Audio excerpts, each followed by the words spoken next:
क्या आपने कभी सोचा है कि एक कण, जैसे कि इलेक्ट्रॉन, केवल एक कण नहीं है, बल्कि वह एक तरंग भी है? यह विचार हमें लुई डे ब्रॉली से मिलता है, जिन्होंने 1924 में एक अद्भुत सिद्धांत प्रस्तुत किया। उन्होंने कहा कि हर कण की अपनी एक तरंग लंबाई होती है, जिसे हम डे ब्रॉली तरंग लंबाई कहते हैं। डे ब्रॉली तरंग लंबाई का सूत्र है ल ए एच पी, जहां ल तरंग लंबाई है, एच प्लैंक का स्थिरांक है और पी कण की संवेग है।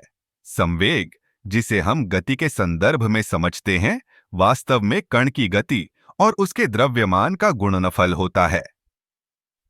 जब हम इस सूत्र को देखते हैं, तो हमें यह समझ में आता है कि जैसे जैसे कण की गति बढ़ती है, उसकी तरंग लंबाई घटती है। यहां पर एक दिलचस्प बात है। जब हम बड़े कणों की बात करते हैं, जैसे कि एक बॉल, तो उनकी तरंग लंबाई इतनी छोटी होती है कि हम उसे देख नहीं सकते।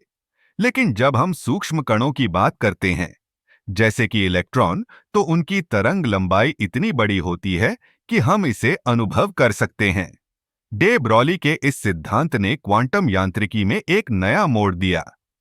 यह सिद्धांत हमें बताता है कि कण और तरंग के बीच की सीमा धुंधली है। जब हम इलेक्ट्रॉन को एक प्रयोग में देखते हैं, तो वह एक कण की तरह व्यवहार करता है।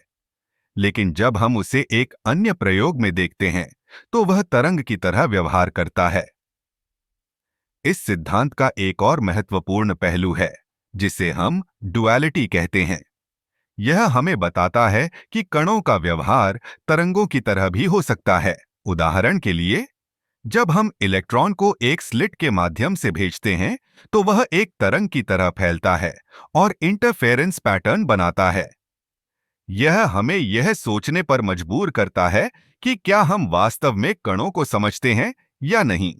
डे ब्रॉली की इस सोच ने न केवल भौतिकी में एक नई दिशा दी, बल्कि यह हमें यह भी सिखाती है कि हमारे चारों ओर की दुनिया कितनी जटिल है। यह सिद्धांत हमें यह सोचने पर मजबूर करता है कि क्या हम केवल एक कण या तरंग को देख रहे हैं, या फिर दोनों का एक अद्भुत मिश्रण।